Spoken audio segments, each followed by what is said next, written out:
Ghost Adventures has survived demonic attachments, physical attacks, and locations that hospitalized the crew. 29 seasons of evidence that nothing could shut this production down. Then season 30 happened. Cameras stopped rolling mid-investigation. Crew members were pulled from the location without explanation. Zak Bagans went silent in a way nobody around him had ever seen before. The official reason was never given, until now. Subscribe and stay until the end, because what forced production to halt is the one thing Bagans never wanted to say out loud. To understand the weight of what halted production on season 30 of Ghost Adventures, it is necessary to first understand what did not halt it across the 29 seasons that came before. Ghost Adventures has never been a production that paused for ordinary reasons. The show was built on the foundational premise that whatever the location produced, whatever physical, psychological, or paranormal pressure the investigation generated, the cameras kept rolling and the crew pushed through. That premise was not a television gimmick. It was a genuine operational commitment that Zak Bagans imposed on himself and his team from the earliest days of the franchise and maintained across circumstances that would have ended any other production. The documented history of what the Ghost Adventures crew endured across 29 seasons without stopping is extensive enough to constitute a record that no comparable production has come close to matching. Crew members were scratched, burned, and thrown by forces that no investigation ever identified with certainty. Bagans himself was hospitalized following the Demon House investigation, an experience he has described as the most physically and psychologically destructive of his career, and returned to production. The Demon House film documented a level of personal deterioration in Bagans that was visible on camera across the duration of the shoot, and when it was over, he came back to the series. Equipment was destroyed at rates that no mechanical explanation accounted for. Investigators reported experiences during lockdowns that altered their understanding of reality, in ways they have described publicly only in the most general terms. None of it stopped the cameras. The production developed an institutional culture over those 29 seasons that treated the pressure the investigations generated not as a reason to pause, but as confirmation that the work was being done in the right places, with the right commitment. Bagan set that culture personally, and maintained it through example, through the visible record of what the investigations cost him, and the equally visible record of his refusal to let that cost change his relationship to the work. When crew members struggled, the framework Bagans had established around the production absorbed that struggle and kept moving. When locations produced phenomena that exceeded the crew's preparation, the response was documentation rather than retreat. 29 seasons, hundreds of investigations, an unbroken operational commitment to staying in the location, regardless of what the location produced. That is the baseline against which the halt of season 30 production must be measured. Whatever Bagans encountered during that season did not just exceed the threshold of what he was personally willing to document on camera. It exceeded the threshold of what 29 seasons of institutional hardening had prepared the entire production to continue operating through. That is the only context in which a production halt means what this one means. Season 30 of Ghost Adventures entered production carrying a weight of expectation that no prior season had accumulated in quite the same way. The show had spent 29 seasons building a body of documented evidence that the paranormal research community, the scientific community adjacent to it,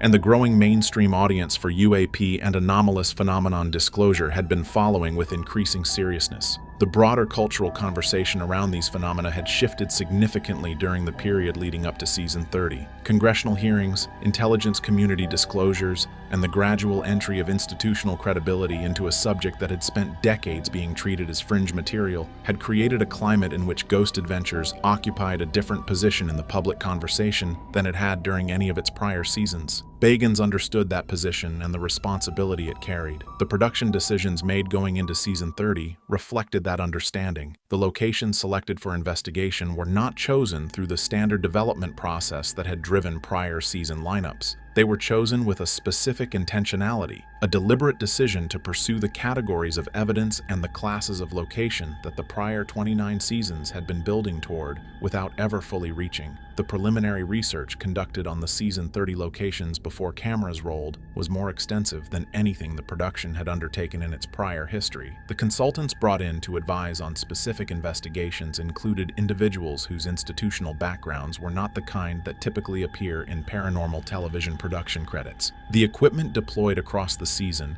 incorporated technology that had not been part of the Ghost Adventures investigative toolkit in prior seasons. Instruments whose sensitivity and specificity reflected a production that was no longer approaching the investigations as television content to be shaped into episodic entertainment, but as a research operation whose findings needed to be documented with the precision that the significance of those findings demanded. The crew that assembled for Season 30 was the most experienced iteration of the Ghost Adventures operation in the franchise's history. The institutional knowledge accumulated across 29 seasons of fieldwork, the technical sophistication of the investigative methodology, and the personal resilience that the team had developed through 2 decades of sustained exposure to extreme paranormal phenomenon had brought the production to a point of operational capability that no prior season had been able to deploy. Everything about Season 30, in other words, was designed to go further than the show had ever gone. What nobody in the production had fully accounted for was the possibility that going further than the show had ever gone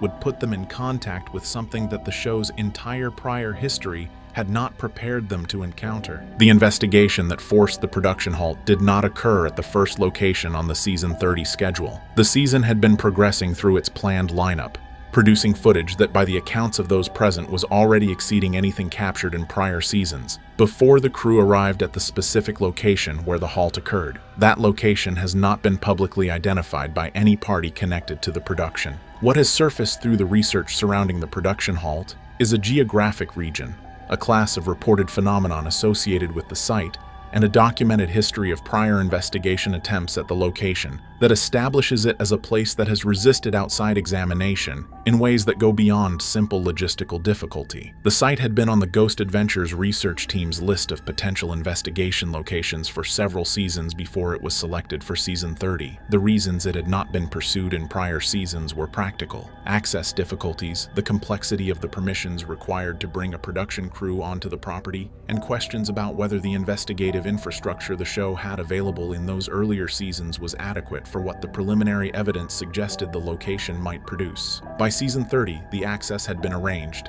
the permissions had been secured, and the production had determined that its investigative capability had reached the level required to approach the location responsibly. The history of the site that the research team compiled during the pre-production phase of Season 30 is not the kind of history that appears on the standard paranormal location profiles the show had worked from in prior seasons. The documented anomalous activity associated with the location spans a period of time that predates modern record-keeping. The accounts of local populations with generational connection to the area describe the site in terms that are consistent across independent sources separated by significant spans of time, consistent not in their cultural framing, but in the specific characteristics of the phenomenon they describe. Prior investigation attempts by parties whose institutional backgrounds have not been fully identified in the available record ended without the investigators publicly disclosing what they encountered. The pattern of those non-disclosures, the consistency with which people who went to that location chose silence over documentation, is the detail in the pre-production research that the Ghost Adventures team noted, and that Bagans has since referenced as the warning sign. The production understood intellectually, but did not fully internalize before the cameras arrived. The Ghost Adventures crew arrived at the Season 30 halt location with the full weight of the production's operational capability deployed and a level of anticipation that the prior research had generated among everyone involved. The first days of the investigation proceeded in a manner that was anomalous by the standards of any prior Ghost Adventures investigation, while remaining within the range of what the crew's 29 seasons of experience had prepared them to document and manage. The baseline readings taken across the location in the opening phase of the investigation established an environmental profile that the production's technical team described in their field notes as unlike anything in the show's prior measurement history. The electromagnetic variance across the site was not elevated in the localized pattern that typically characterizes active paranormal locations, concentrated in specific areas while the surrounding environment registers normal. It was elevated uniformly across the entire footprint of the investigation site, at levels that the instruments had difficulty calibrating against because the readings fell outside the range the equipment had been configured to expect. The acoustic environment of the location carried properties in the infrasound range that the crew's audio specialist documented on the first day and flagged immediately as requiring explanation before the investigation advanced further. Infrasound, sound below the threshold of human hearing, has been documented in prior Ghost Adventures investigations as a potential contributor to the feelings of unease and perceptual disturbance that investigators report at active locations. What the measurements at the Season 30 location produced was not a trace continuous presence of infrasound at the margins of the documented range. It was a sustained and structured pattern of infrasound emission that the audio specialists' field notes describe as appearing to originate from within the ground beneath the investigation site rather than from any surface-level source. The crew's response to the first days of the investigation was documented on camera in a manner consistent with the Ghost Adventures format: professional engagement with the anomalous readings, methodical advancement through the location, and the disciplined documentation of evidence that 29 seasons of operational practice had made second nature. What the camera footage from those first days also documents in ways that are visible without being commented on by anyone on the crew is a quality of environmental pressure building across the site that the investigators are registering physically and behaviorally in ways that go beyond what the standard Ghost Adventures investigation produces, even at the most active locations in the show's prior history. The specific event that precipitated the production halt occurred during a nighttime lockdown session at the Season 30 location, the phase of the Ghost Adventures investigation format in which the crew seals themselves inside the site with no outside contact and operates in conditions of minimal artificial light with the full range of the production's investigative technology running continuously. The lockdown sessions in the first days of the Season 30 investigation had produced evidence that the crew was documenting with the professional composure that the show's operational culture demanded. What the lockdown session on the night of the halt produced was something that the operational culture the production had spent 29 seasons building was not sufficient to absorb. The sequence of events that preceded the halt began with an escalation in the environmental readings that the crew's instruments had been tracking since the first day. An escalation that was not gradual but stepped, moving in discrete increments that the technical team's field notes describe as having the character of a system responding to external input rather than a natural environmental fluctuation. The electromagnetic readings crossed a threshold during that escalation that caused two of the production's primary camera units to enter protective shutdown simultaneously. The audio equipment remained operational, and its recordings from the relevant period document what was occurring in the location during the window in which the primary cameras were down in a form that the Ghost Adventures production team has not made public, but that individuals with access to the raw production materials have described in consistent terms. When the primary cameras came back online, the footage they captured from that point forward is the footage that Bagans has identified as the reason production was halted. It does not document an ambiguous paranormal event that the investigation was unable to fully account for. It documents something that everyone present understood immediately and completely, an understanding that is visible in the behavior of every crew member captured on camera from the moment the primary units resumed recording. The decision to halt was not made by a network executive reviewing footage remotely. It was made on site by Bagans. Within the lockdown session itself, the cameras documented that decision being made. And what is visible on those cameras in the moments before Bagans made it is the full explanation for why 29 seasons of institutional momentum was not enough to keep the investigation going. Zak Bagans has been physically harmed by paranormal investigations before. He has been psychologically affected by locations and phenomena in ways he has documented publicly and discussed with a candor that most people in his position would not be willing to demonstrate on camera. The Demon House investigation produced changes in him that were visible to everyone around him, and that he has acknowledged in the years since as representing a permanent alteration in his relationship to the phenomena he investigates.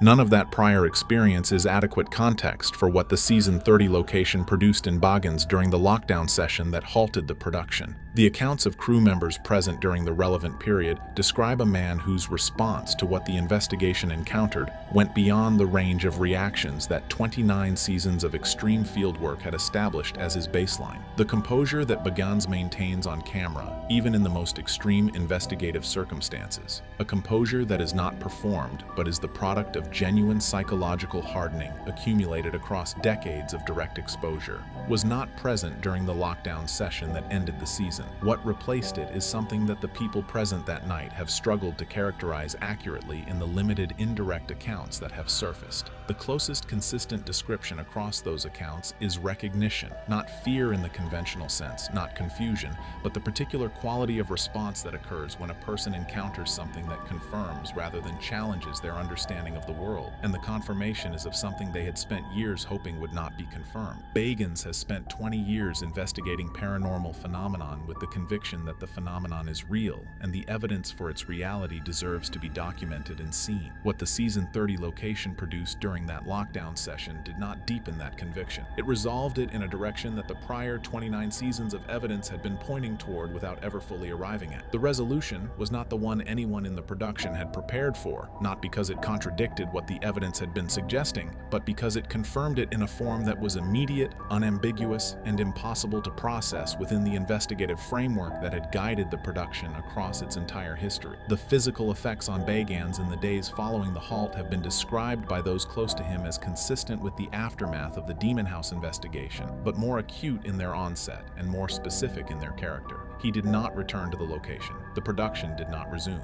And the explanation he has now provided for why the halt occurred is the first time he has been willing to say in precise terms what the investigation found, because it is the first time he has been certain that saying it will be understood rather than dismissed. The communication between Zak Bagans and Travel Channel following the production halt on Season 30 did not follow the standard protocol that governs the relationship between a show's production team and its broadcast network when unexpected events disrupt a filming schedule. Standard protocol in those circumstances involves a producer-level conversation about logistics, timeline adjustments, and the contractual implications of a production delay. What happened following the Season 30 halt was not that conversation. It was a different kind of communication entirely, one that people familiar with the exchange have described as carrying a quality of weight and specificity that distinguished it immediately from any prior interaction between Bagans and the network across the show's production history. Bagans made contact with Travel Channel within hours of the halt occurring.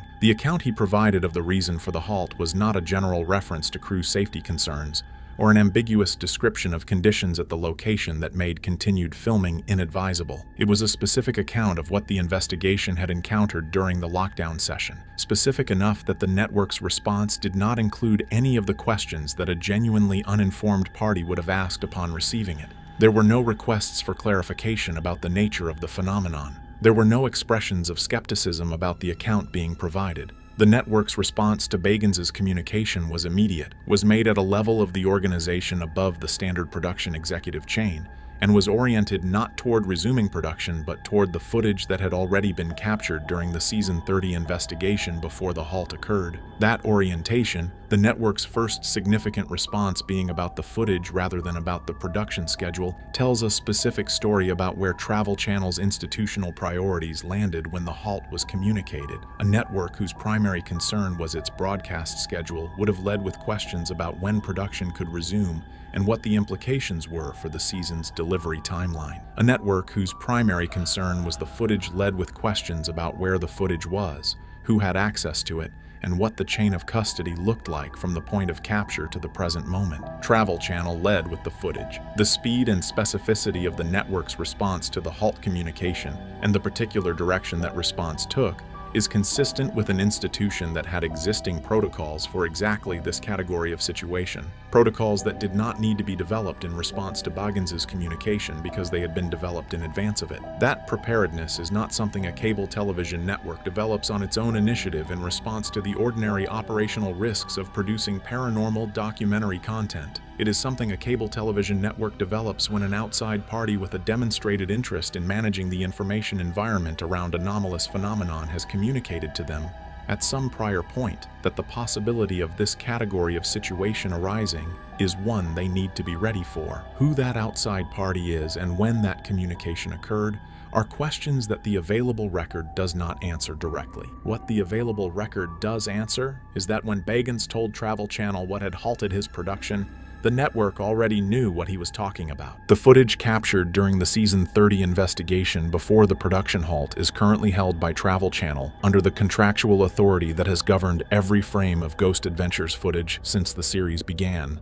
That authority has been exercised in the period following the halt in a manner entirely consistent with the network's prior pattern. The footage has been secured, Access has been restricted, and no broadcast timeline for any portion of the Season 30 material has been communicated to the production team. Bagans retains what the network cannot control: the field notes, the instrument data logs, and the written crew accounts compiled immediately following the halt that constitute a parallel record of the investigation, independent of the camera footage. That parallel record was preserved deliberately. Bagans has watched the editorial process, stripped the most significant evidence from season after season for 20 years. He knew what the network would do with the footage before they did it. The instrument data from the lockdown session is the most significant element of that parallel record. The readings captured across the full investigative technology suite during the relevant period have been reviewed by two individuals with technical backgrounds whose independent assessments agree the data does not correspond to any known natural phenomenon and cannot be accounted for within any existing scientific framework. The footage itself remains the element of the Season 30 record whose public availability is most uncertain. Bagans has indicated the decision about how to bring it forward is one he is actively working through. What he has disclosed about its contents is consistent with the instrument data and consistent with every crew account from that night. The footage shows what the data recorded, and what the data recorded is what stopped everything. Ghost Adventures has investigated some of the most dangerous and disturbing locations in the world: demon houses, former execution sites, asylums where patients were subjected to treatment so brutal that the buildings themselves seemed to carry the weight of what happened inside them, locations so saturated with violent and traumatic history that crew members have been physically attacked, psychologically broken, and in documented cases hospitalized during the lockdown itself. In more than 20 seasons of television, the Ghost Adventures crew has faced things that most people cannot bring themselves to believe are real. And through every one of those investigations, in every one of those locations, no matter what the building contained or what it produced when the lights went out, Goodwin showed up. He was afraid, genuinely and visibly afraid, in the way that made millions of viewers trust him completely because his fear was never performed and never minimized. And he showed up anyway, every single time, because that was who he was and what he had committed to. That changed during the filming of what sources close to the production have described as the most volatile and most dangerous investigation Ghost Adventures has attempted in recent memory. The location was a private property with a history of violence, occult activity, and documented paranormal phenomena that had driven multiple previous occupants out within weeks of taking possession. Local investigators who had attempted to document the property before the Ghost Adventures crew arrived described something inside the building that went beyond residual haunting or even intelligent haunting in the conventional sense. They described an active and hostile presence that seemed aware of visitors before they arrived, that responded to investigation attempts with escalating aggression, and that had left at least 2 previous investigators requiring psychological support after attempting extended contact. Zak Bagans had been pursuing access to this location for years. When access was finally granted, he moved quickly, assembling the crew and arriving at the property before a full safety evaluation had been completed, before certain protocols that the crew had established over years of operating in dangerous locations had been formally reviewed and confirmed. Aaron raised concerns before the lockdown even began. People with direct knowledge of the production say he expressed serious reservations about the preparation timeline, about the specific tactics Zak was intending to employ once the doors were sealed, and about one element of what Zak had planned that Aaron believed crossed into territory the crew had never entered before and had good reason not to enter. Zak pushed forward regardless, and what unfolded over the following hours inside that property ended a partnership that had survived everything the paranormal world had been able to throw at it across 2 full decades of operating at the extreme edge of what paranormal investigation television is willing to attempt. Ghost Adventures has investigated some of the most dangerous and disturbing locations in the world: demon houses, former execution sites, asylums where patients were subjected to treatment so brutal that the buildings themselves seemed to carry the weight of what happened inside them, locations so saturated with violent and traumatic history that crew members have been physically attacked, psychologically broken, and in documented cases hospitalized during the lockdown itself. In more than 20 seasons of television, the Ghost Adventures crew has faced things that most people cannot bring themselves to believe are real, and through every one of those investigations, in every one of those locations, no matter what the building contained or what it produced when the lights went out, Goodwin showed up. He was afraid, genuinely and visibly afraid, in the way that made millions of viewers trust him completely because his fear was never performed and never minimized, and he showed up anyway, every single time, because that was who he was and what he had committed to. That changed during the filming of what sources close to the production have described as the most volatile and most dangerous investigation Ghost Adventures has attempted in recent memory. The location was a private property with a history of violence, occult activity, and documented paranormal phenomena that had driven multiple previous occupants out within weeks of taking possession. Local investigators who had attempted to document the property before the Ghost Adventures crew arrived described something inside the building that went beyond residual haunting, or even intelligent haunting in the conventional sense. They described an active and hostile presence that seemed aware of visitors before they arrived, that responded to investigation attempts with escalating aggression, and that had left at least 2 previous investigators requiring psychological support after attempting extended contact. Zak Bagans had been pursuing access to this location for years. When access was finally granted, he moved quickly, assembling the crew and arriving at the property before a full safety evaluation had been completed, before certain protocols that the crew had established over years of operating in dangerous locations had been formally reviewed and confirmed. Aaron raised concerns before the lockdown even began. People with direct knowledge of the production say he expressed serious reservations about the preparation timeline, about the specific tactics Zak was intending to employ once the doors were sealed, and about one element of what Zak had planned that Aaron believed crossed into territory the crew had never entered before and had good reason not to enter. Zak pushed forward regardless, and what unfolded over the following hours inside that property ended a partnership that had survived everything the paranormal world had been able to throw at it across 2 full decades of operating at the extreme edge of what paranormal investigation television is willing to attempt. The accounts of what specifically occurred during the investigation that broke Aaron Goodwin's 20-year commitment to Ghost Adventures are careful in their details, and that carefulness is itself one of the most revealing things about the situation. The people with direct knowledge of what happened are not speaking freely or fully, and the ones who are speaking at all are doing so in terms that protect their continued access to the production and their relationships with the people involved, while still communicating clearly that what occurred was genuinely serious in a way that goes beyond the ordinary conflicts and tensions that arise within any long-running television production.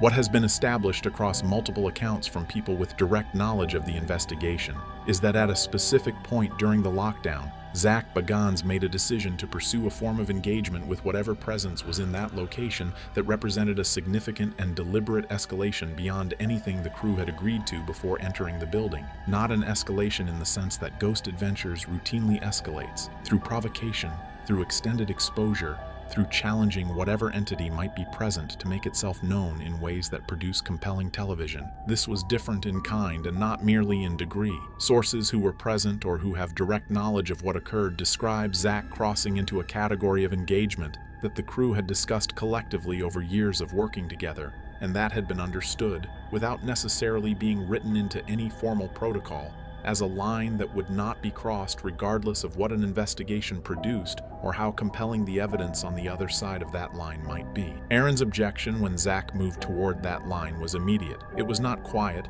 It was not something that could be absorbed into the momentum of the investigation and addressed during a break or after the lockdown ended. He made his position clear on camera in the moment with a directness that people who have reviewed the footage describe as unlike anything previously captured during a Ghost Adventures lockdown in terms of how unambiguous and how serious the exchange was between these 2 men. Zak did not stop. That is the part that the people close to this situation return to when they describe what happened, because it is the part that explains everything that followed. Aaron drew a line in terms that could not have been misunderstood, and Zak Bagans, who had stood next to Aaron Goodwin in the dark for 20 years, who knew better than almost anyone alive what Aaron's limits actually were, and how rarely he reached them, chose to continue. And Aaron Goodwin, who had never in 2 decades of the most extreme paranormal investigation television has ever produced, walked away from a lockdown, walked away. Understanding why Aaron Goodwin's departure carries the weight it does requires understanding not just what happened during the investigation that ended things,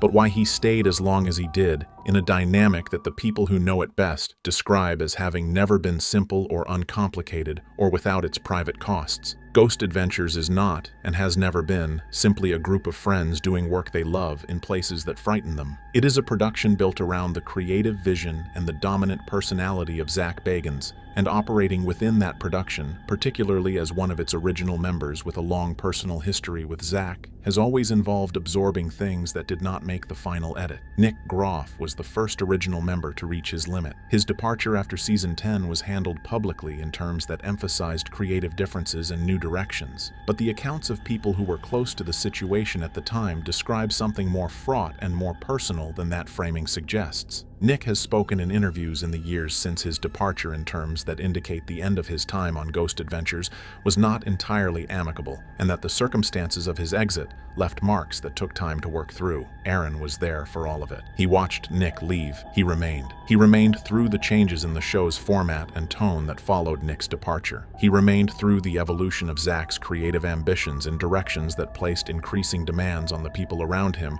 and that did not always account for the human cost of those demands on a crew that was being asked to go further into more dangerous territory with each passing season. He remained through investigations that affected him in ways he has spoken about publicly and in ways he has never spoken about publicly, but that the people closest to him are aware of. The reasons Aaron stayed as long as he did are not difficult to identify for the people who know him. His loyalty runs deep to the work, to the show's audience, and to a friendship with Zak Bagans that, for all its complications, was real and had been built over a period of time and through a set of shared experiences that very few people on Earth can claim to have had alongside someone else. Aaron is also not a person who makes permanent decisions lightly. He is not someone who exits things because a situation is difficult or uncomfortable or personally costly, because if those were his thresholds, he would have left Ghost Adventures long before this investigation. He stayed because he believed in what the show was doing, and because he believed until the moment that belief was no longer available to him, that the partnership at the center of it was worth the cost of maintaining it. What Zak Bagans did during that investigation did not just make Aaron angry. It made the belief that had kept him in that building for 20 years, through everything the paranormal world had produced, and everything the dynamic with Zak had required of him, impossible to hold on to. And without that belief, there was nothing left to keep him there. The first indication that something serious had fractured within the Ghost Adventures crew did not arrive through an official statement or a prepared announcement. It arrived the way genuinely significant ruptures in long-running public partnerships almost always arrive in the age of social media, through absence, through silence, through the specific and unmistakable texture of what is not being said by people who are normally consistent and visible in their public communication. The people who follow Aaron Goodwin closely enough to have a calibrated sense of his normal patterns of engagement noticed the shift before any information became available through other channels. The references to upcoming Ghost Adventures content that had been a regular feature of his online presence became infrequent and then stopped entirely. His responses to fan questions about the show and about the crew shifted from the kind of enthusiastic engagement that had always characterized his relationship with the Ghost Adventures audience to something evasive and brief in a way that registered differently from ordinary promotional restraint. He stopped appearing in content associated with the production in ways that went beyond what could be explained by scheduling or by the normal rhythms of a show in production. Within the broader production community, information moved faster and with more specificity. People connected to the Ghost Adventures production, crew members, editors, individuals in the paranormal television space who maintain ongoing relationships with the people involved in the show, began describing a situation that was not a temporary disagreement or a contract dispute in the ordinary sense. The language being used in those circles was not the language of a hiatus or a negotiation. It was the language of something that had broken in a way that the people closest to it did not expect to see repaired through the normal mechanisms of professional reconciliation and mutual interest. When Aaron addressed the situation publicly, even in the partial and guarded terms that he has so far used, the response from the Ghost Adventures audience was immediate and significant and consistent in what it communicated about how the fanbase understands the show's identity. The comments, the messages, the volume and the character of the reaction from people who have followed Ghost Adventures across 20 seasons made clear that the audience understands something that the production is going to have to reckon with directly. Aaron Goodwin is not a replaceable element of Ghost Adventures. He is not a cast member who fills a functional role that can be redistributed or substituted without fundamentally altering what the show is. He is the person who has been its emotional center since the beginning, and the response to the news of his departure demonstrated that the audience knows the difference between Ghost Adventures with Aaron Goodwin and whatever comes after him, and does not consider those two things things to be the same show. What Zak Bagans did during that investigation did not happen without precedent or without warning signs that the people closest to the production had been watching accumulate for some time. Understanding the incident fully requires stepping back from the specific moment and looking at a pattern in Zak's behavior as both a producer and an investigator that has been developing across the show's run, and that has been visible to anyone paying close attention to how Ghost Adventures has changed over its 20-plus seasons on television. Zak Bagans is, by any honest assessment, one of the most driven and most creatively ambitious personalities that paranormal television has produced. That drive is the reason Ghost Adventures exists in the form it does. It is the reason the show has lasted as long as it has, reached the audience it has reached, and produced some of the most genuinely compelling paranormal investigation footage that has ever been captured on camera. Nobody who is honest about what Ghost Adventures is and what it has contributed to paranormal television can separate those contributions from the engine of Zak's ambition and his relentless pursuit of evidence that pushes past what other productions are willing to attempt. But that same drive has a cost, and the people who have been positioned closest to it have always been the ones paying the largest share of that cost. Former crew members who have spoken about their time on Ghost Adventures, both publicly and in private conversations, describe a consistent picture of a man whose pursuit of the result he is looking for does not always account for what it requires of the people around him. This is not a new observation, and it is not a secret within the paranormal television community. Zak himself has spoken, in interviews and on camera, about the psychological and physical toll that this work has taken on him personally, about experiences during investigations that he believes have left marks on him that have not fully healed.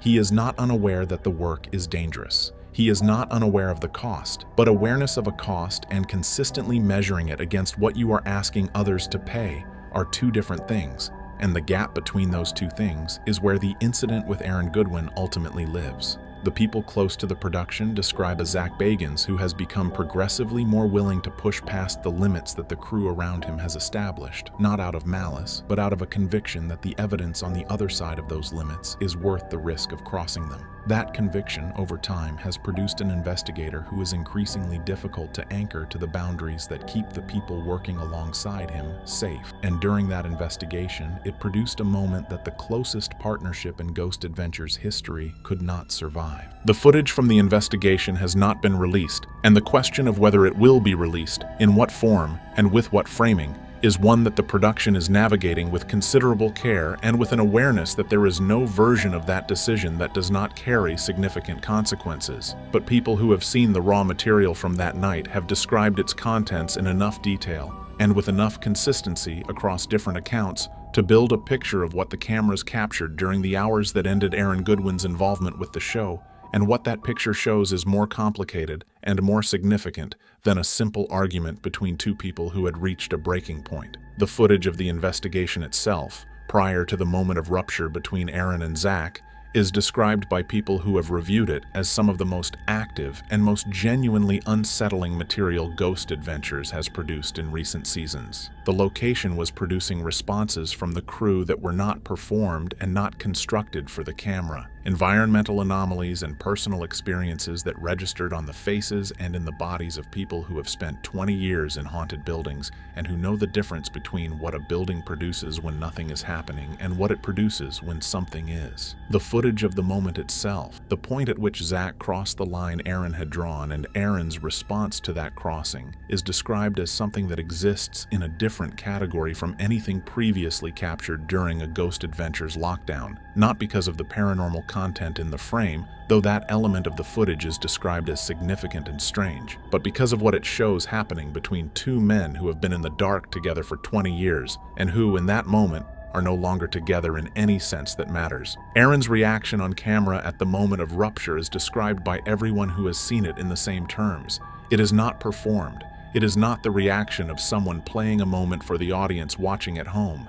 It is the reaction of a person who has arrived at the end of something real, in real time, in a location that is already pushing everyone in it past the edges of what they are comfortable with, and who no longer has the resources to absorb what is being asked of him. Zak's response to Aaron in that moment is described as the other half of a picture that is deeply uncomfortable to watch, not because it reveals something monstrous, but because it reveals something recognizable about what happens to a person when the pursuit of a goal has become more important than the people standing next to them. The production's decision about what to do with that footage is still being made, and the difficulty of that decision is inseparable from the fact that the most important thing the footage documents is not paranormal at all. The practical question of what Ghost Adventures is and what it becomes without Aaron Goodwin is one that the production is now confronting in concrete terms, and the answers available to it are not encouraging for anyone who has followed the show across its full run and understands what Aaron's presence has actually meant to it. Ghost Adventures has operated without one of its founding members before. Nick Groff's departure after season 10 was managed through a combination of cast additions and format adjustments that kept the production running and kept its audience largely intact across the seasons that followed. The show continued, it remained compelling television, and the additions to the cast that came after Nick left brought new energy and new perspectives that served the production in genuine ways. But the comparison between Nick Groff's departure and Aaron Goodwin's departure has limits that are important to understand clearly,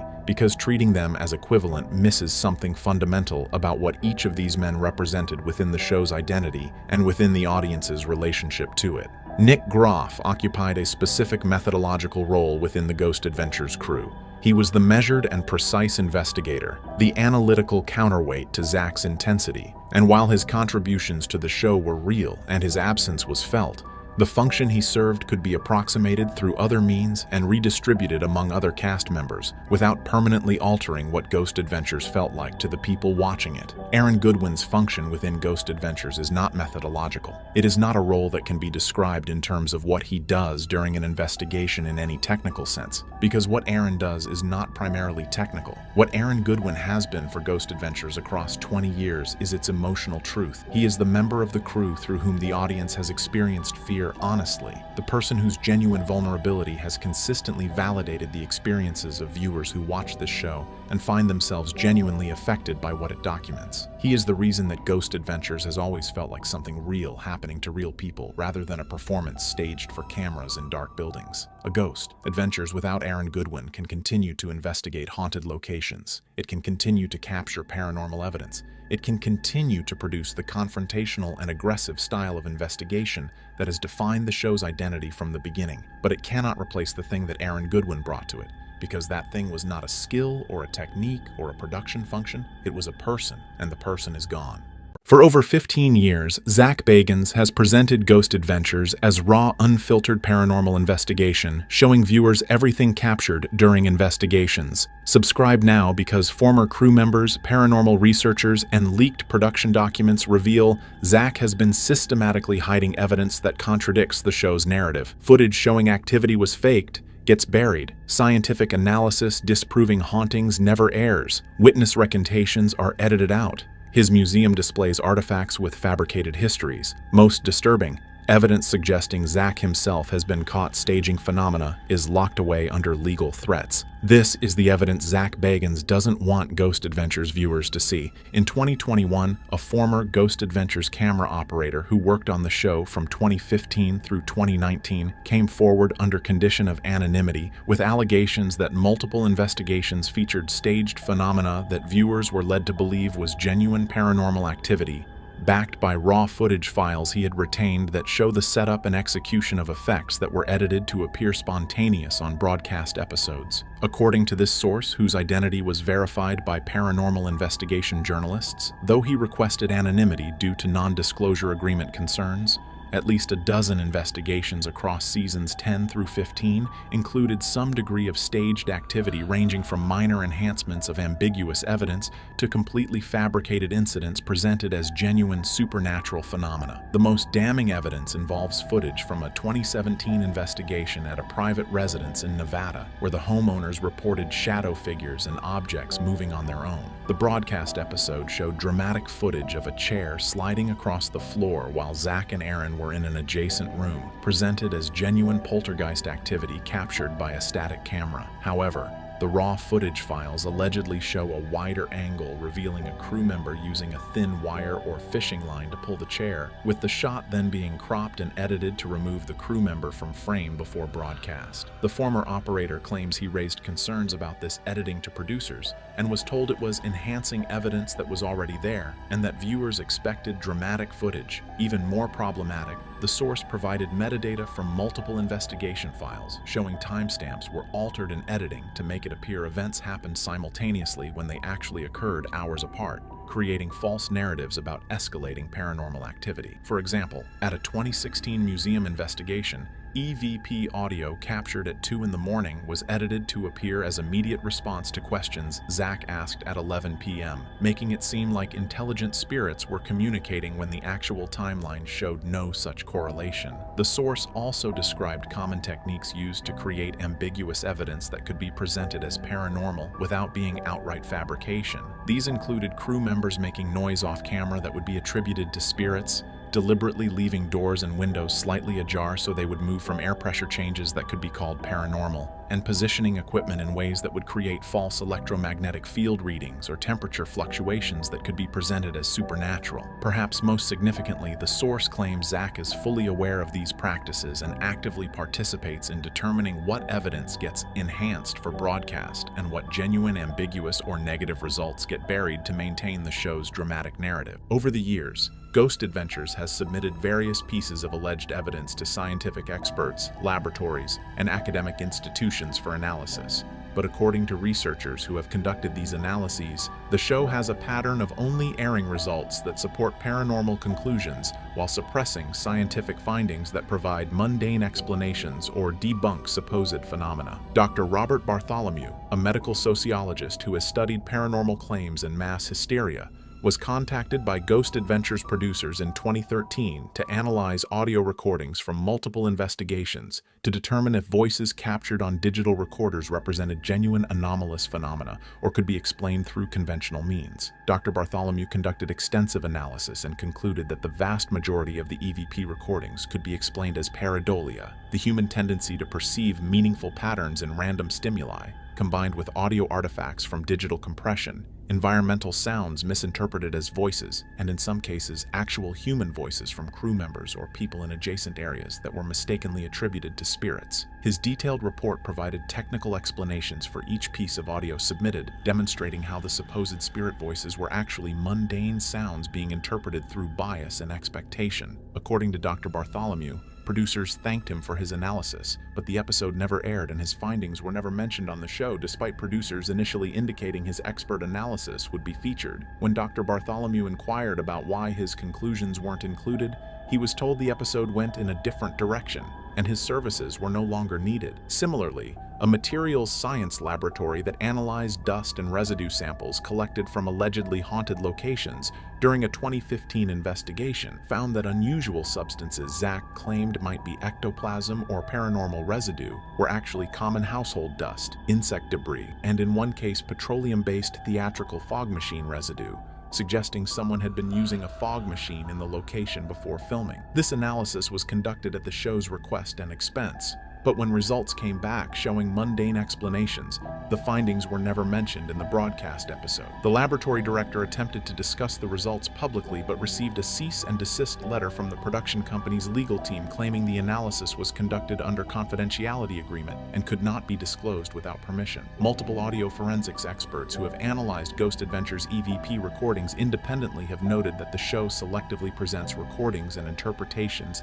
that support paranormal conclusions, while ignoring the much larger volume of recordings where nothing anomalous appears or where sounds have obvious conventional explanations. One of the most disturbing patterns in evidence suppression involves witnesses who appear in Ghost Adventures episodes describing dramatic paranormal experiences, but who later recant or significantly modify their stories, with these recantations being actively suppressed by production through editing, legal agreements, and in some cases financial settlements to prevent witnesses from speaking publicly about their changed testimonies. In 2014, a family appeared on Ghost Adventures describing terrifying paranormal activity in their California home, including physical attacks, possessions, and demonic activity that allegedly escalated after they purchased antique furniture from an estate sale. The episode portrayed their experiences as genuine supernatural phenomena and featured dramatic recreations of the alleged incidents. However, according to interviews the family gave to local media approximately 6 months after the episode aired, they acknowledged that production had heavily coached them on what to say, encouraged exaggeration of relatively minor odd experiences into dramatic supernatural encounters, and created pressure to provide increasingly frightening accounts because producers felt the initial interviews were not compelling enough for television. The family stated they did experience some unexplained phenomena that concerned them, which is why they contacted the show,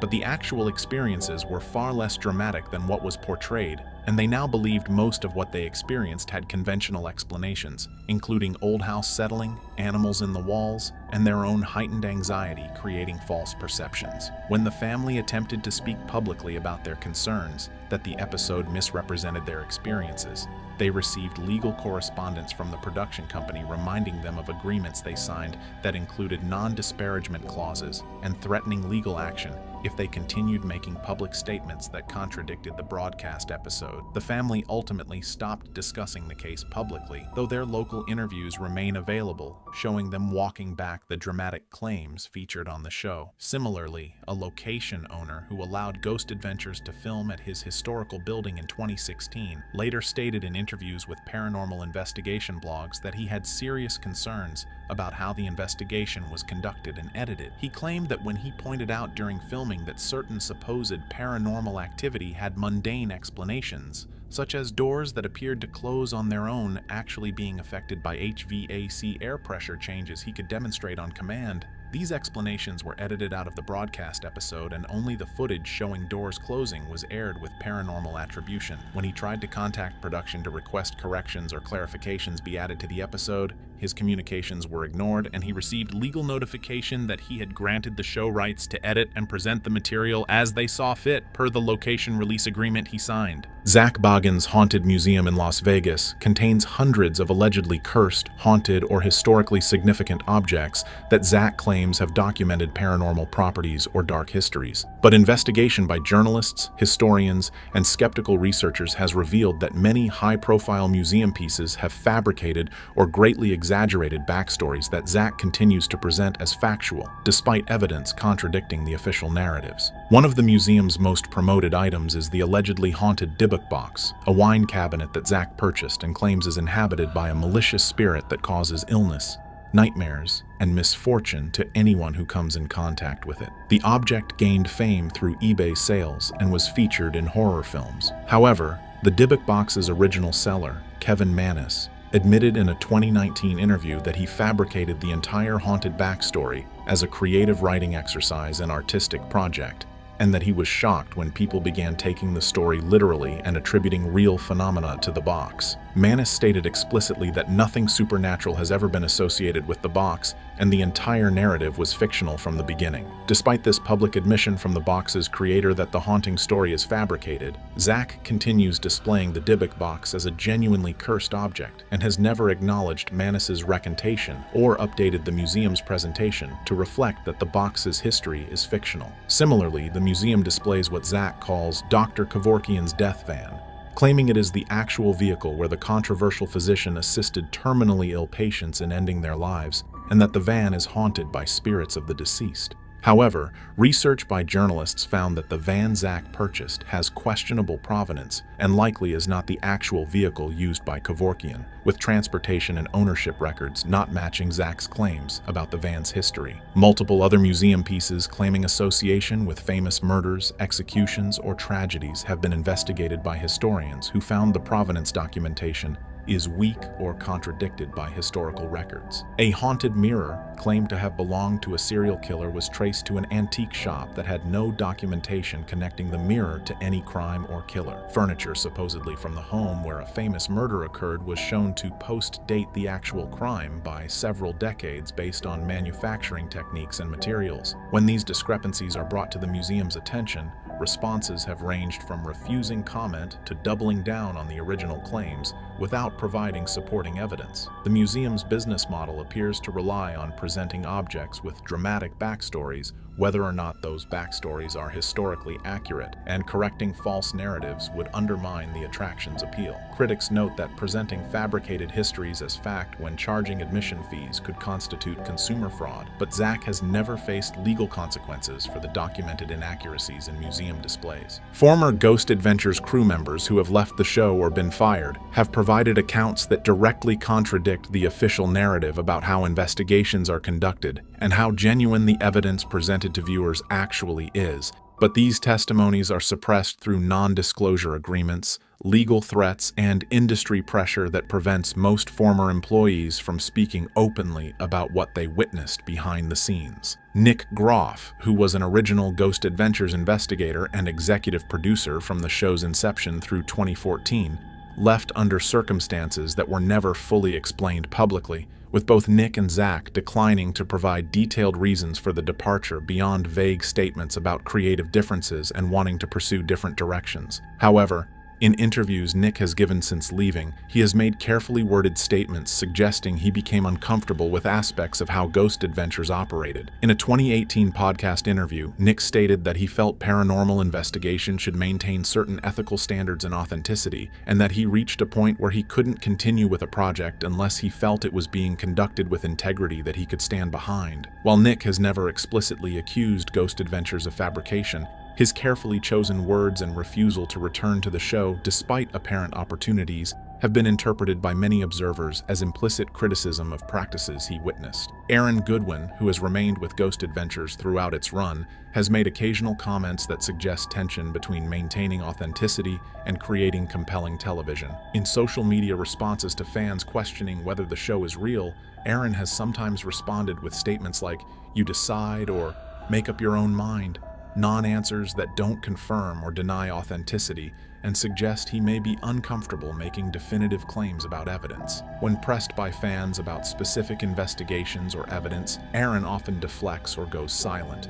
behavior that some interpret as someone bound by NDAs who can't speak freely about what he knows. Multiple former production crew members, camera operators, and audio technicians have attempted to speak publicly about their experiences working on Ghost Adventures, but have been stopped by legal threats before they could provide detailed information. Several former crew members started blogs or YouTube channels discussing their paranormal investigation experiences generally, but received cease and desist letters when they began discussing Ghost Adventures specifically, forcing them to delete content and stop posting about their time on the show. This pattern of legal suppression prevents the public from hearing first-hand accounts from people who were present during investigations and saw how footage was captured, edited, and presented. Independent paranormal investigators and skeptical researchers who have visited locations after Ghost Adventures filmed there have documented evidence that directly contradicts claims made in broadcast episodes, finding conventional explanations for supposed paranormal phenomena, and in some cases discovering that locations weren't as haunted as portrayed, or that activity was enhanced through technical manipulation. The Washoe Club in Virginia City, Nevada, has been featured in multiple Ghost Adventures episodes and investigations, with Zak claiming it is one of the most actively haunted locations he has ever investigated, showing dramatic evidence including full-body apparitions, violent poltergeist activity, and alleged possessions. However, independent investigation teams who have visited the Washoe Club with permission from the property owners have consistently failed to replicate the dramatic evidence Ghost Adventures captured, instead finding that the building has normal old structure characteristics, including settling sounds, air pressure changes from temperature variations, and electromagnetic field readings consistent with old wiring rather than paranormal activity. One team of investigators with backgrounds in audio engineering analyzed the acoustic properties of rooms where Ghost Adventures captured EVP evidence and determined that the spaces have characteristics that create unusual echoes and sound distortions from normal environmental noise, potentially explaining how ambient sounds could be misinterpreted as spirit voices. When these investigators attempted to contact Ghost Adventures production to share their findings and suggest the location's phenomena might have conventional explanations, their communications went unanswered. Similarly, independent teams investigating the Goldfield Hotel, another Nevada location featured in multiple Ghost Adventures episodes and investigations, have noted significant discrepancies between what the show portrayed and what they found on site. Ghost Adventures episodes showed the hotel as largely abandoned and untouched since closure, suggesting paranormal activity occurs in an undisturbed location. However, investigators found evidence that the building is regularly accessed by various groups, that urban explorers frequently break in, and that some areas have been modified or staged to appear more deteriorated or spooky than they actually are, raising questions about whether some evidence Ghost Adventures captured might have been influenced by people who accessed the location before filming. Multiple episodes filmed at private residences have been followed by subsequent occupants or property owners, revealing that hauntings were exaggerated or non-existent, suggesting either the original witnesses misrepresented their experiences to get on television,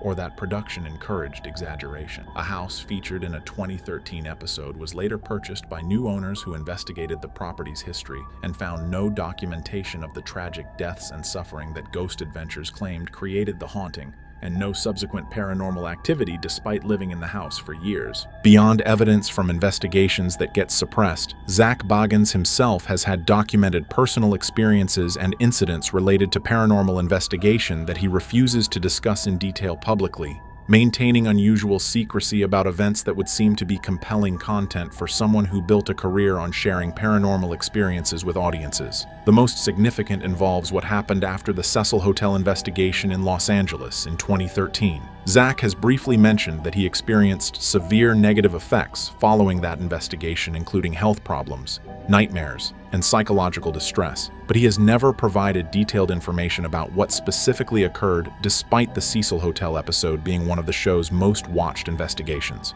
According to people close to Zak who have spoken to paranormal investigation journalists, Zak experienced what he believed was a legitimate demonic attachment following the Cecil Hotel that required him to undergo multiple exorcisms and spiritual cleansing rituals by various religious practitioners, including a Catholic priest, practitioners of Santeria, and Native American spiritual healers. He allegedly experienced phenomena in his personal residence, including objects moving, unexplained sounds, electronic disturbances, and most disturbing, episodes where he felt he was not in control of his own thoughts and actions, suggesting potential possession. However, when asked about this period in interviews, Zak deflects and changes the subject, refusing to provide details despite his usual willingness to discuss paranormal experiences openly. This suggests either the experiences were so traumatic he can't discuss them publicly, or that discussing them in detail would reveal information he doesn't want public for personal or legal reasons. Similarly, Zak has been notably silent about specific incidents during the Poveglia Island investigation,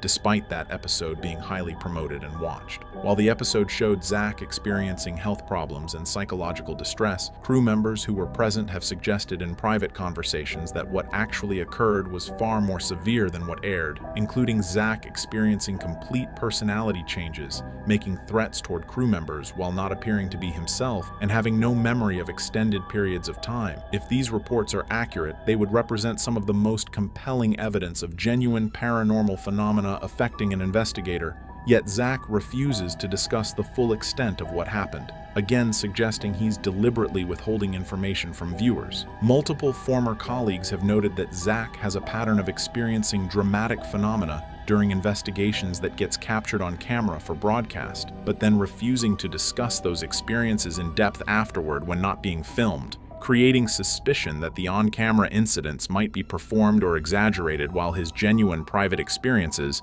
if any, remain hidden. One of the most effective methods Zak Bagans and Ghost Adventures production use to suppress evidence is aggressive deployment of legal threats, cease and desist letters, and non-disclosure agreements preventing witnesses, former crew members, location owners, and critics from speaking publicly about anything contradicting the show's official narratives. Multiple paranormal investigation websites and YouTube channels attempting to critically analyze Ghost Adventures evidence have received cease and desist letters from attorneys representing Zak or the production company, claiming defamation, copyright infringement, or breach of confidentiality. These legal threats silence critics because fighting them requires expensive legal representation most individuals cannot afford, even when criticism is protected speech or fair use. One blogger who compiled evidence suggesting staged activity received legal correspondence demanding all material be removed and threatening lawsuit for damages, ultimately forcing the entire blog shut down. Location owners who allow filming must sign extensive agreements preventing them from publicly contradicting broadcast episodes or discussing behind-the-scenes production practices. Several owners witnessed concerning practices, including producers asking them to exaggerate haunting claims and activity being staged,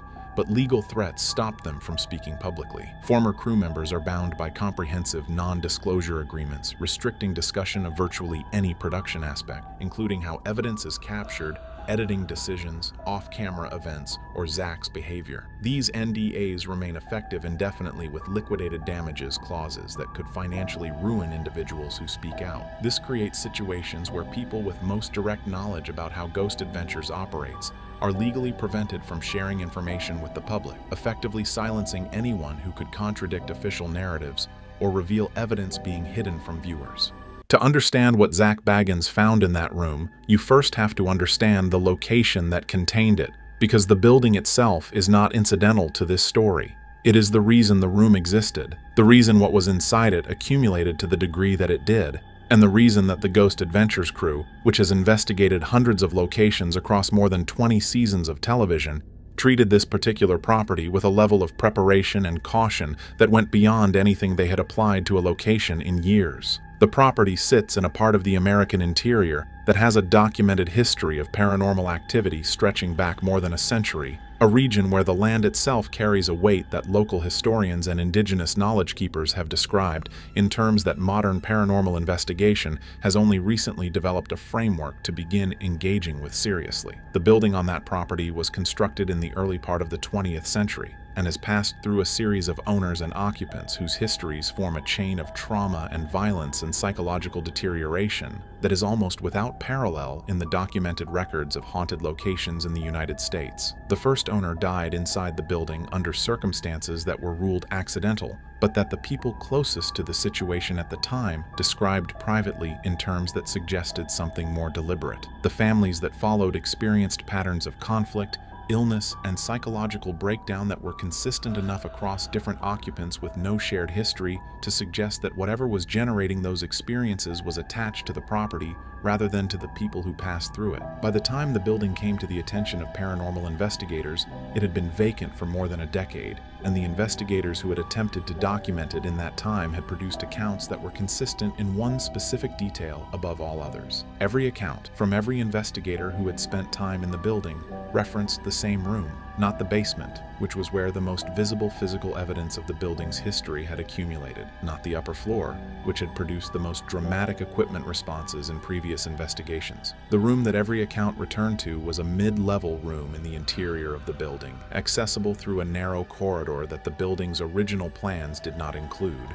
suggesting it had been added or modified after original construction for a purpose that the available records did not document. Paranormal investigators who had entered that room described experiences that did not fit the standard categories of haunted location phenomena. Not voices, not apparitions, not the cold spots and electromagnetic anomalies that characterize most active locations. What they described was something more fundamental and more difficult to articulate, a sense of accumulated presence that was unlike anything they had encountered in other locations, and a physical and psychological response to being inside that room that several of them described as the single most disturbing experience of their careers as investigators. When Zak Bagans learned about the room, he made it the primary focus of the Ghost Adventures investigation, and what he found inside it when he finally entered was something that the production made a deliberate decision not to put on television. The chain of information that eventually brought Zak Bagans to that room began not with a network pitch or a location scout,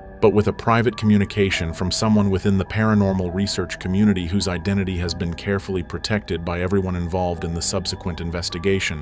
What is known about the source is that they had direct personal experience with the location and with the room specifically, that their encounter there had been serious enough to prompt them to reach out to Zak rather than to any of the other investigators they had professional relationships with, and that the terms of their communication made clear from the beginning that what they were describing was not the kind of story that gets submitted to a television production in the ordinary way. They were not pitching a location, they were issuing a warning, and the warning was specifically addressed to Zak because the source believed, based on their knowledge of his history with the most extreme investigations Ghost Adventures had conducted, that he was the person most likely to understand what they had encountered and most likely to be equipped, practically and psychologically, to engage with it in a way that did not simply make the situation worse. The warning itself, as it has been described by people with knowledge of the initial communication, was detailed in ways that distinguished it from the generalized accounts of dangerous locations that reach Zak Bagans through various channels on a regular basis. The source described specific physical characteristics of the room that matched the accounts of previous investigators who had no connection to each other. They described specific experiences inside the room that they had not shared publicly and that could not have been derived from any available documentation of the location. And they described what they believed to be the nature of what had accumulated in that room over the building's history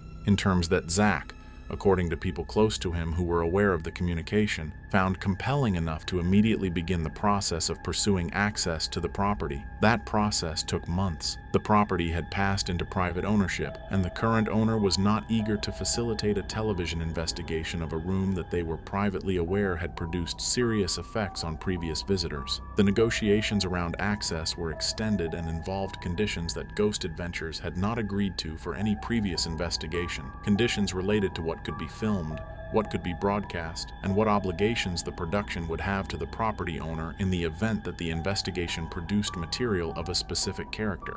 Zak agreed to those conditions. The fact that he agreed, that he accepted terms he had never accepted before in order to gain access to a single room in a building that most people had never heard of, tells you something significant about what the initial warning had communicated to him, and about how seriously he was already taking what he was going toward. Before Zak Bagans and the Ghost Adventures crew entered that room, a number of paranormal investigators with varying levels of experience and credibility had been inside it, and the accounts they produced, taken together, form a body of testimony that is remarkable for its consistency across people who had no contact with each other and no shared framework beyond the basic vocabulary of paranormal investigation. The earliest documented account comes from a local investigator who entered the building in the years immediately following its abandonment, before it had gained any significant reputation within the paranormal community, and before the room had been identified as the focal point of the property's activity. This investigator, who has since left the field entirely, described entering the room as part of a general survey of the building and experiencing an immediate and overwhelming physical response that they initially attributed to the air quality in an enclosed space that had been sealed for an extended period. But the physical response did not resolve when they moved back into the corridor, and it did not fully dissipate when they left the building. They described residual effects lasting several days, a persistent sense of being observed, intrusive thoughts that did not feel like their own, and a quality of sleep disturbance that they had not experienced before, and that stopped abruptly approximately a week after the visit. They did not return to the building and did not discuss the experience publicly for several years. The investigators who followed, including two separate teams who entered the building within a 5-year period without knowledge of each other's findings, produced accounts that mirrored the first in their core details, while adding specificity that the first account lacked. Both teams reported that their equipment behaved differently inside the room than it did anywhere else in the building, not simply registering higher readings on standard instruments, but responding in patterns that neither team could account for within the conventional frameworks of electromagnetic interference or environmental contamination. One team's audio recording equipment captured material inside the room that their technical consultant, after extended analysis, described as unlike any EVP he had reviewed in 20 years of paranormal audio work, not because of what it said, but because of its acoustic properties, which suggested a source that was neither environmental nor the result of any recording artifact he could identify. The other team lost a member during the investigation, not to physical harm, but to a psychological event inside the room that required the person to be removed from the building, and that resulted in them seeking professional support in the weeks that followed. That team's written account of what occurred, which has circulated privately within the paranormal research community for years, describes the room in terms that every subsequent investigator who has read it and then entered the room independently has confirmed as accurate in their own experience. The room does not feel like other haunted spaces. It feels like something that is not a haunting in the conventional sense has been using that room as a fixed point for a very long time. The Ghost Adventures crew arrived at the property in the late afternoon, following the extended preparation protocol that Zak had established for this investigation. and that differed from their standard pre-lockdown process in several specific ways. Additional equipment had been brought that had not been used in previous investigations. A specialist in a field that the production has not publicly identified had been consulted in the weeks prior and had provided guidance that shaped specific elements of how the investigation would be structured, and the conditions agreed to with the property owner, which included restrictions on what could be filmed in certain areas and a specific protocol around the room itself, had been reviewed and confirmed before the crew entered the building. The early hours of the investigation were, by the accounts of people present, consistent with what the location had produced for previous investigators. Equipment responses throughout the building that suggested active and intelligent presence. Personal experiences among the crew that ranged from the mildly unusual to the genuinely unsettling. An atmosphere in the building that the crew, despite their collective experience across hundreds of investigations, described as among the more oppressive they had encountered. But the room had not yet been entered. Zak had made the deliberate decision to approach the room later in the investigation, after extended time in the building had calibrated the crew's equipment to the baseline conditions of the location, and after the investigation had established clearly that whatever was in the building was aware of the crew and actively responding to their presence. By the time Zak moved toward the corridor that led to the room, the investigation had already produced material that the crew considered significant. What they had documented in the broader building had set a context for the room that none of the previous investigators who had entered it cold had possessed. Zak went into the corridor alone. This was a specific decision that the crew had discussed and that Aaron had expressed reservations about.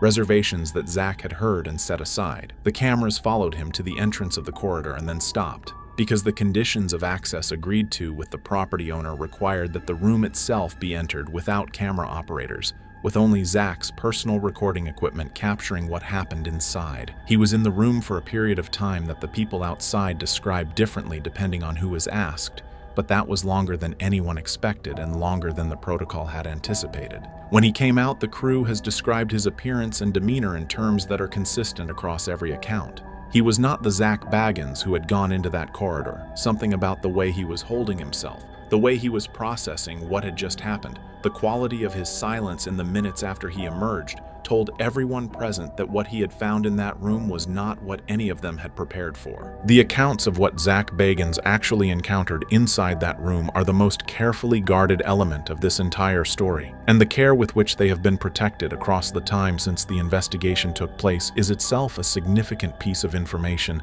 about the nature of what was found. The people who know what happened in that room have not spoken about it publicly. Zak himself has addressed it only in terms that confirm something significant occurred while refusing to describe what that something was. The conditions of access agreed to with the property owner prohibit specific categories of disclosure, and the production company has made editorial decisions around the investigation footage that reflect a level of institutional caution that goes well beyond the ordinary process of shaping raw material into broadcast content. What has emerged, through the careful and partial accounts of people with proximity to the situation, is a picture assembled from fragments rather than from any single complete account. What those fragments suggest, taken together, is that what Zak found in that room was not a presence in the conventional sense of haunted location phenomena. It was not an apparition, not a voice, not the kind of physical manifestation that Ghost Adventures has documented at other locations and built episodes around.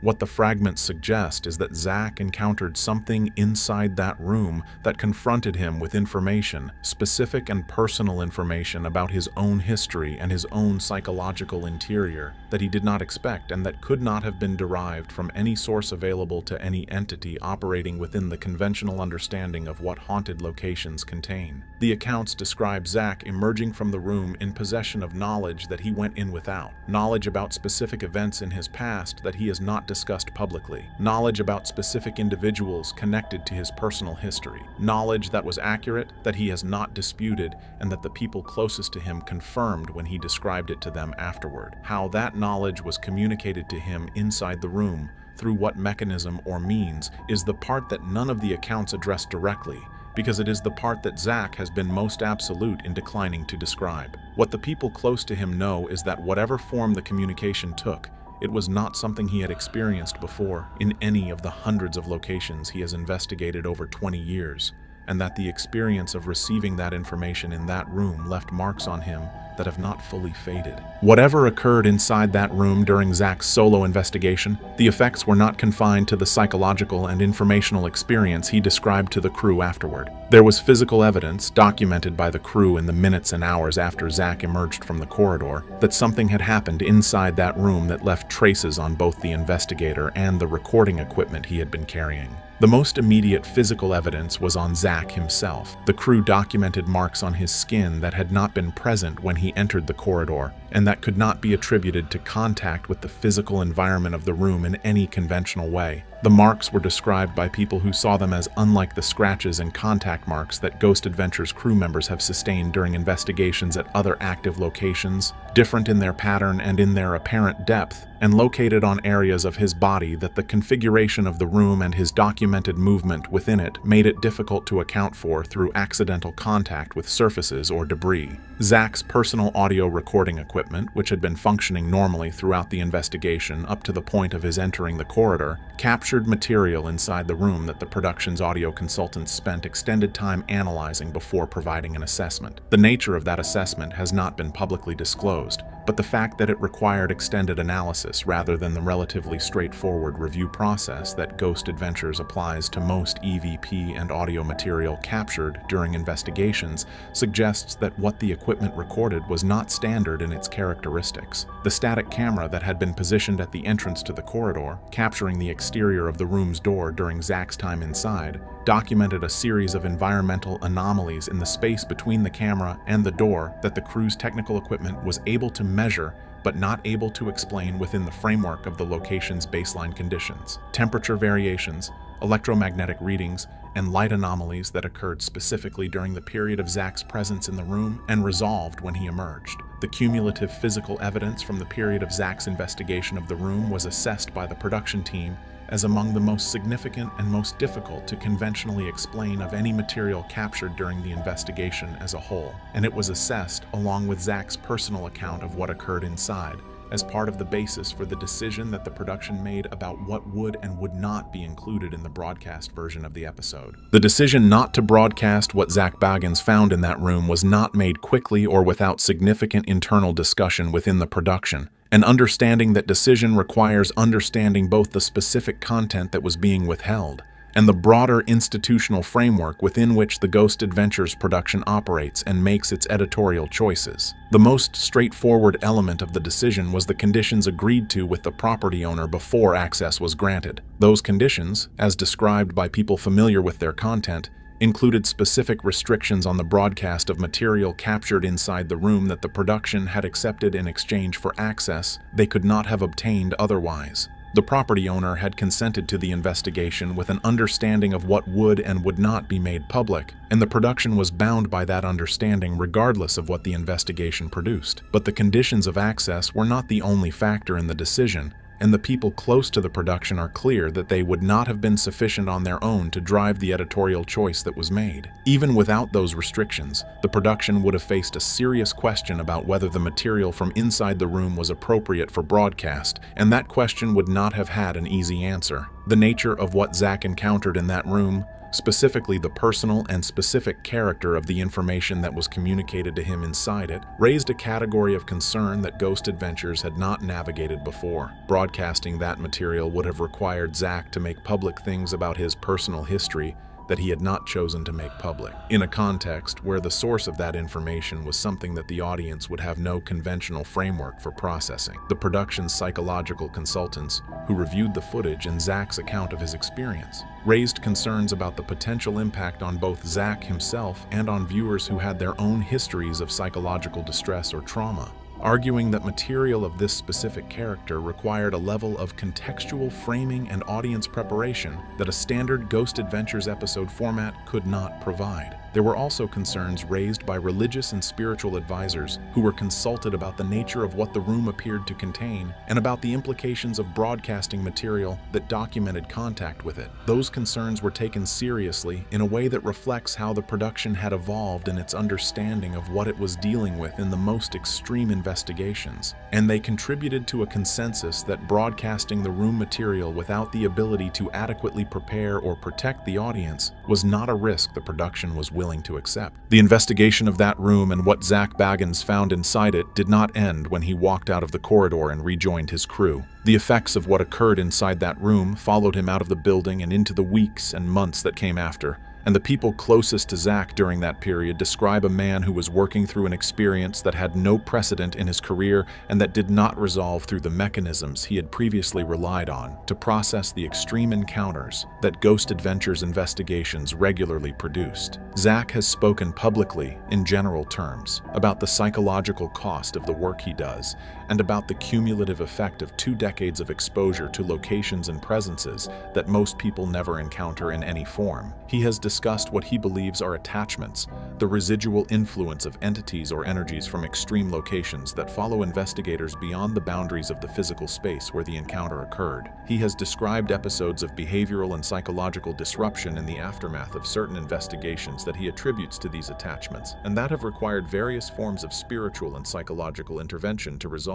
What the people around him describe in the aftermath of this specific investigation goes beyond the pattern of those previous experiences in both intensity and duration. The information Zak received inside that room, accurate and specific as it was, did not stop being significant once the investigation was over. It continued to occupy a central position in his thinking in a way that the crew around him found unusual, even by the standards of his post-investigation processing, and that several people close to him describe as having contributed to changes in his behavior and priorities that were visible across the months following the investigation. The physical marks documented on his body after emerging from the room took longer to resolve than similar marks from previous investigations, a fact that his personal physician noted without being able to offer a conventional explanation for the delayed healing. His sleep was disrupted in ways he has described to people close to him as qualitatively different from the post-investigation sleep disturbance he had experienced before, involving not nightmares in the conventional sense, but a quality of continued contact with whatever he had encountered in that room that did not observe the boundary between the location and the rest of his life in the way that previous encounters had. The person who went into that corridor and the person who came out of it and went on to continue making ghost adventures are not identical, and the people who knew both versions are clear about that distinction. What Zak Bagans found in that room changed something in him that has not changed back. Zak Bagans has spent 20 years locking himself inside the most dangerous locations on Earth and putting what the cameras captured in front of an audience. But the broadcast version of Ghost Adventures was never the complete record. Travel Channel has been sitting on footage that Bagans fought to release and was denied every time until now. He has made the decision to leak it himself, and what it contains explains exactly why the network spent years making sure you would never see it. Subscribe and stay until the end. The story of Ghost Adventures does not begin with a network deal or a development meeting. It begins with a 20-something Zak Bagans living in Las Vegas with a consumer camcorder, a conviction that the paranormal phenomenon he had personally experienced was real and documentable, and an absolute absence of institutional support for either of those things.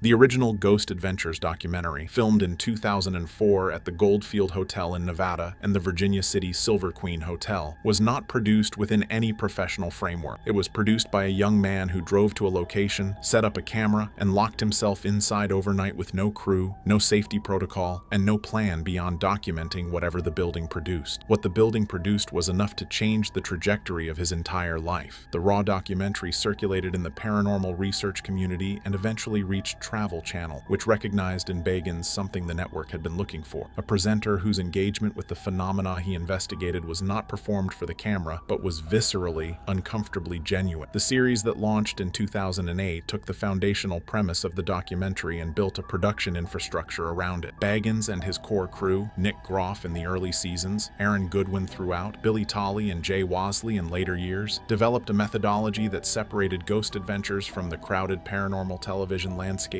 in a specific and important way: The lockdown format, in which the team sealed themselves inside a location overnight with no outside contact, was not a television gimmick. It was a deliberate investigative choice designed to eliminate the possibility of contamination and to expose the crew to extended periods of uninterrupted contact with whatever phenomenon the location produced. What that exposure did to Bagans personally over 2 decades of sustained practice is something the broadcast episodes have documented in fragments without ever fully accounting for. The physical effects are the most visible part of the record, the documented instances of scratches, burns, and physiological responses that occurred during investigations and were captured on camera without conventional medical explanation. The psychological dimension runs deeper and is less visible in the broadcast material, but more significant in terms of understanding why the leaked footage exists. Bagans has spoken in general terms across multiple interviews about the cumulative effect of decades of direct exposure to extreme paranormal phenomenon, about the way that exposure changes a person's relationship to the world they inhabit and to the frameworks by which most people navigate reality. What he has not spoken about publicly, in any interview or on any platform, is the specific content of the footage Travel Channel suppressed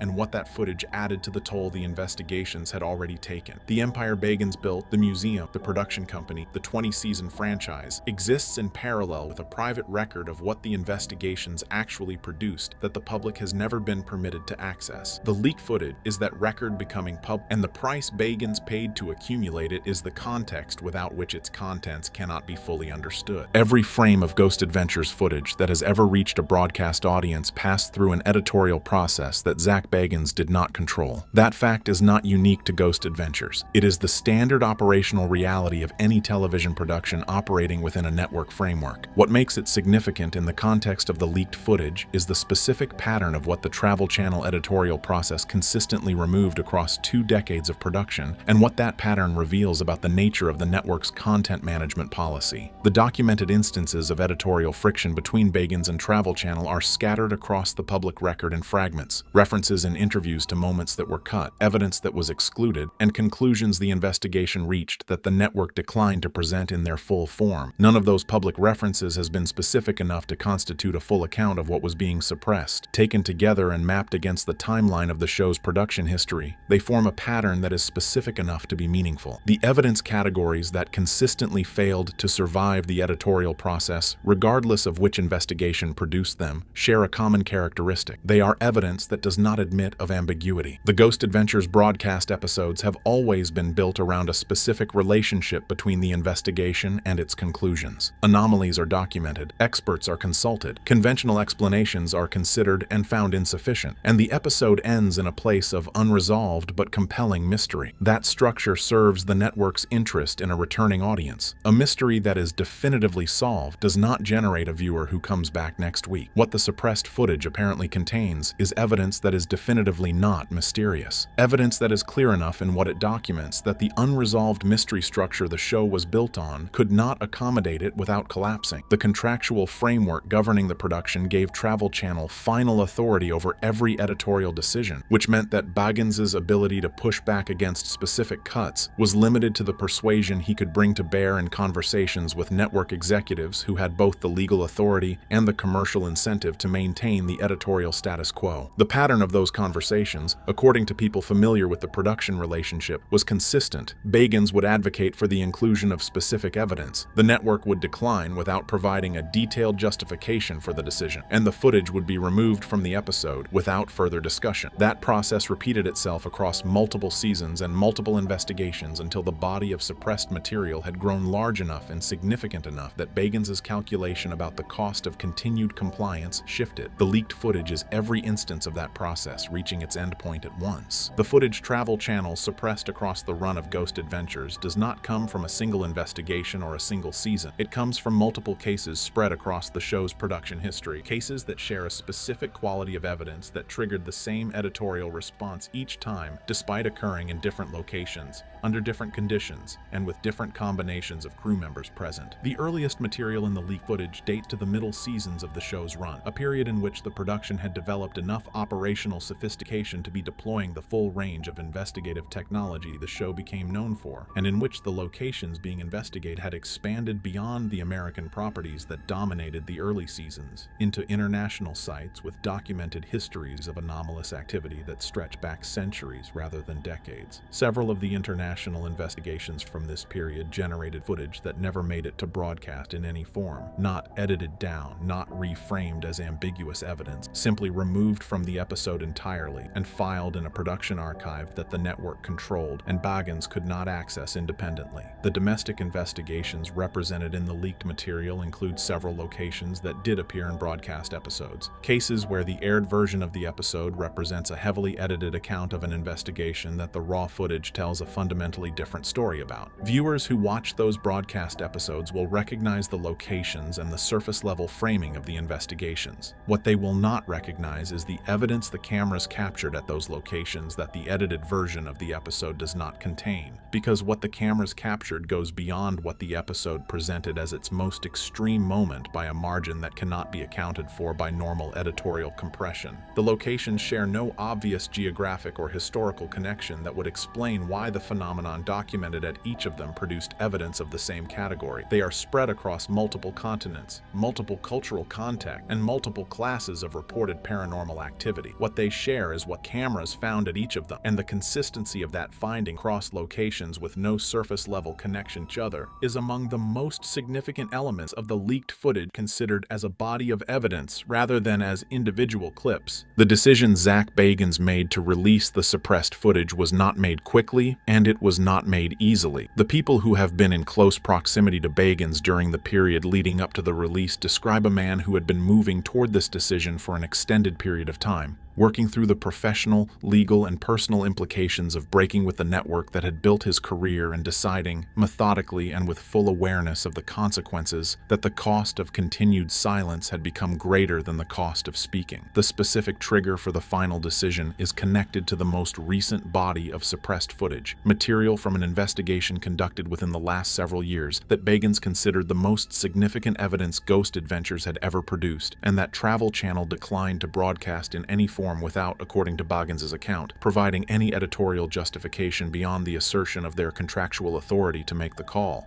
That response, the network exercising its authority without engaging with the substance of what Bagans was advocating for, was not new. What was new was what the suppressed investigation had produced, and what Bagans understood about the implications of keeping it hidden. The footage from that investigation, which forms the centerpiece of the leaked material, documents a sequence of events that Bagans has described in the limited indirect references he has made to it as the moment the investigation of paranormal phenomenon stopped being an open question for him. Not a moment that deepened the mystery, a moment that resolved it, and the resolution it produced was not one that Travel Channel was willing to put in front of an audience regardless of how Bagans framed the editorial conversation. The professional relationship between Bagans and Travel Channel had been built on a specific implicit agreement that the network would broadcast the investigation, and Bagans would accept the editorial framework that the network imposed on how that investigation was presented. The suppression of footage that Bagans considered definitive rather than ambiguous broke that agreement from Bagans' perspective in a way the prior pattern of editorial cuts had not. Prior cuts had shaped the presentation of evidence that was genuinely open to interpretation. The suppression of the most recent material was the suppression of evidence that was not. That distinction was the line Bagans had apparently drawn for himself without articulating it as such, and the network's decision to cross it was the decision that made the leak inevitable. The leaked footage opens with material that Ghost Adventures viewers will recognize as consistent with the show's established investigative style: the location establishment, the crew deployment, the baseline readings. What it contains beyond that baseline is what Travel Channel spent years ensuring no audience would see. The earliest sequence in the leaked material comes from an international investigation conducted during the middle period of the show's run at a location whose documented history of paranormal activity predates the modern era by several centuries. The broadcast episode from that investigation presented a compelling but ultimately ambiguous account of anomalous activity. The suppressed footage from the same investigation documents a sequence that occurred in the final hours of the lockdown, after the cameras had been running for an extended period and the crew had moved into the deepest section of the location, in which something became visible on multiple camera feeds simultaneously that no post-production analysis has been able to attribute to any equipment artifact, lighting condition, or environmental factor present at the site. It is visible on 3 independent camera feeds at the same time. It responds to direct address from Bagans in a manner that the footage documents clearly clearly enough that the response is not a matter of interpretation, and it is present in the location for an uninterrupted period of time long enough that its presence cannot be attributed to a momentary instrument anomaly or a transient visual disturbance. The second major sequence in the leaked material comes from a domestic investigation at a location that did not appear in any broadcast episode, a site the production visited and then apparently made a decision not to associate publicly with the show at all. What the cameras captured at that location during a specific 40-minute window of the lockdown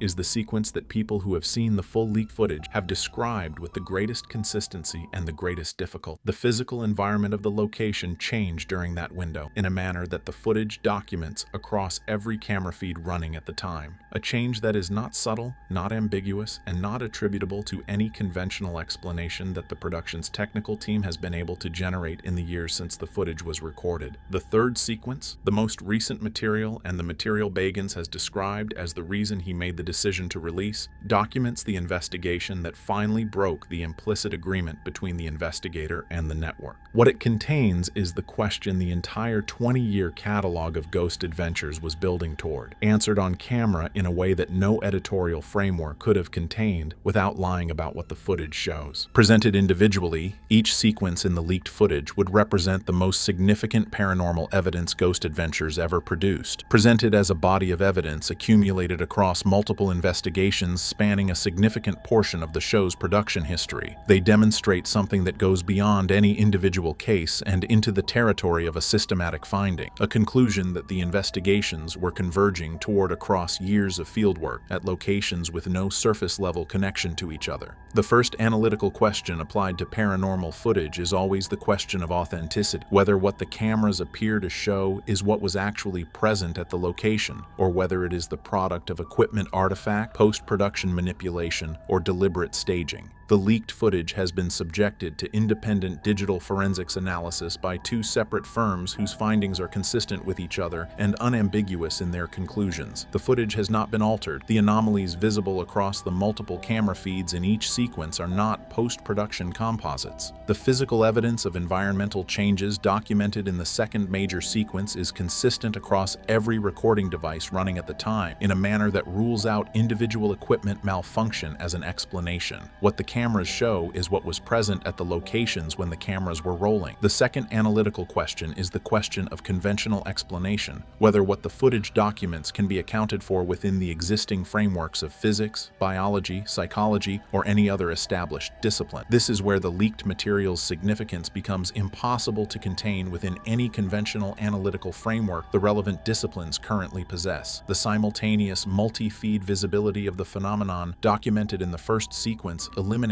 the range of perceptual and psychological explanations that are typically applied to single-witness paranormal accounts. You cannot explain away something that three independent cameras recorded at the same time by reference to the perceptual state of the observer. The environmental changes documented in the second sequence have been reviewed by a structural engineer and two environmental scientists whose independent assessments are consistent in finding no conventional explanation for what the footage shows happening to the physical space of the location during the relevant window. The third sequence, the most recent material, has not been subjected to the same breadth of independent analysis because its contents are of a character that makes the question of conventional explanation beside the point. What it documents does not require scientific analysis to establish that it falls outside the range of anything the existing scientific literature accounts for. It requires only watching, and that, the fact that its implications are visible rather than requiring expert interpretation to access, is the most significant thing about it, and the most direct explanation for why Travel Channel buried it. The surface explanation for why Travel Channel suppressed the Ghost Adventures footage is the one that applies to any network making a content decision about material it considers too extreme for its audience. Liability concerns, advertiser sensitivity, the risk of broadcasting evidence that invites a level of public scrutiny the network is not equipped to manage. That explanation is available and it is not entirely wrong, but it does not account for the totality of the suppression.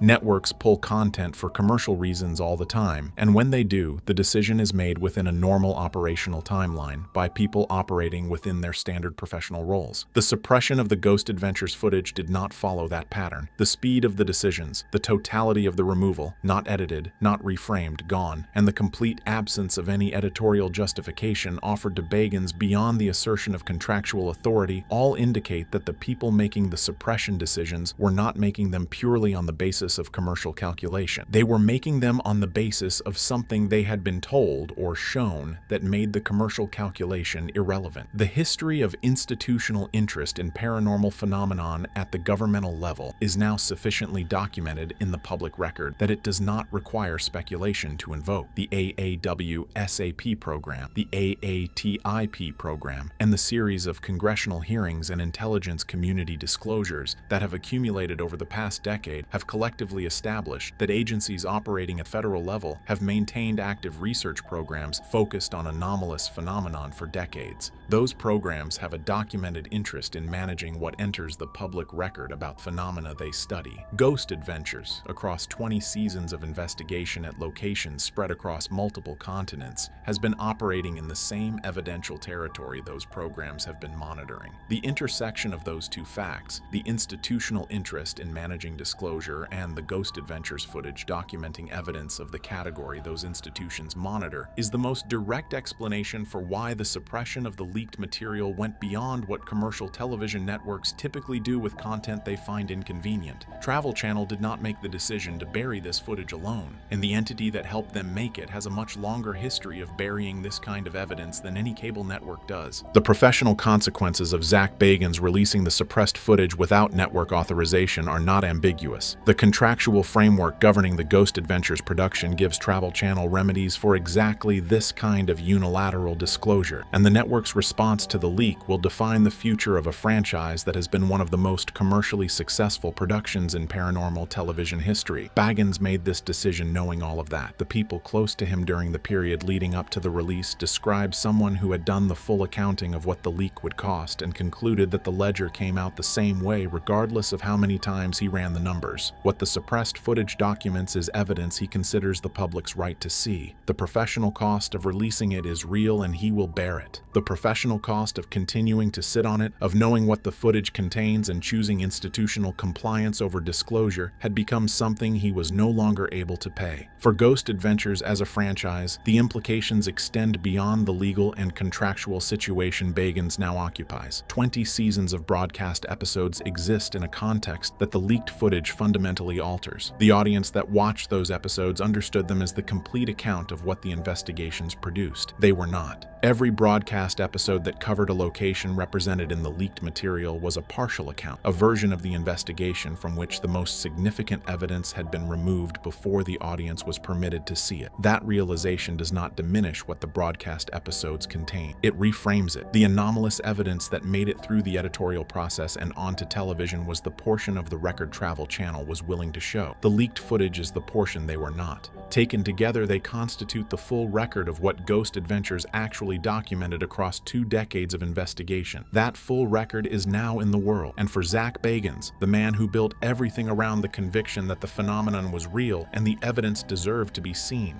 the leak is not the end of something. It is the first moment in 20 years that the investigation has been allowed to speak for itself without someone else's hand on the edit. 20 years, hundreds of investigations, an entire franchise built on documenting the truth and then watching the truth get cut before anyone could see it. The leaked footage is not the end of Ghost Adventures. It is the first honest episode it has ever produced. Travel Channel buried the evidence because the evidence was too final. It is not buried anymore. Zak Bagans went looking for proof and spent 2 decades being told the world was not ready. He has decided it is. So has the footage, and so should you.